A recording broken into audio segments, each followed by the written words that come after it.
Bien-aimé, pour vivre l'accomplissement des plans de Dieu, des promesses de Dieu, de la volonté de Dieu dans ta vie, l'une des plus grandes conditions, c'est la maturité spirituelle. L'une des principales clés, c'est la maturité spirituelle. L'apôtre Paul pouvait dire, si je vis, ce n'est plus moi qui vis, c'est Jésus qui vit en moi. L'apôtre Paul pouvait encore dire, lorsque j'étais enfant, j'agissais comme un enfant, je pensais comme un enfant, je réagissais comme un enfant. Mais lorsque j'ai grandi, lorsque je suis devenu un homme, j'ai délaissé toutes les choses de l'enfant. Nous devons grandir, nous devons mûrir, nous devons quitter l'étape de l'enfantillage spirituel. Nous devons quitter la superficialité spirituelle et aller dans la profondeur. L'apôtre Paul pouvait dire, tant que l'héritier est un enfant, il ne diffère en rien d'un esclave. Tant que l'héritier est au bas âge, il ne diffère en rien d'un mercenaire. Il ne diffère en rien de celui qui n'a aucun héritage. Amen.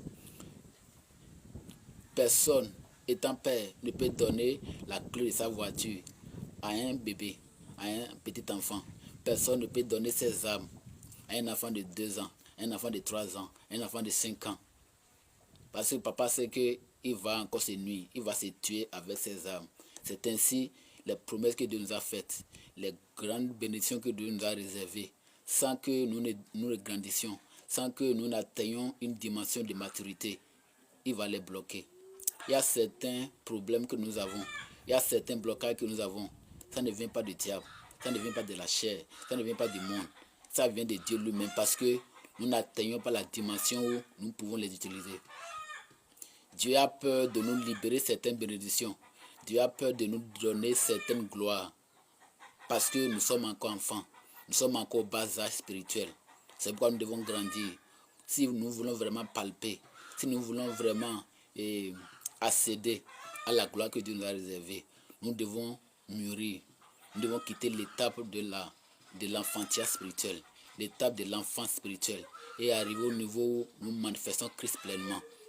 L'apôtre Paul pouvait dire, si j'ai vu, ce n'est plus moi qui vis, c'est Jésus qui vit en moi. Alors, pas nos vies, pas nos réactions, pas nos actions, pas nos attitudes, nous devons faire que Christ vive en nous et que nous diminuions, Christ croisse en nous. Nous devons atteindre la dimension où notre vie témoigne que Christ vit en nous. Et ce n'est plus nous qui vivons, c'est Jésus qui vit en nous. Amen. Nous devons manifester les fruits du Saint-Esprit. La joie, la bonté, la bénignité, la douceur. Et les dons du Saint-Esprit, les dons de foi, les dons de révélation, les dons de puissance. Ainsi, nous pouvons accéder à la bénédiction.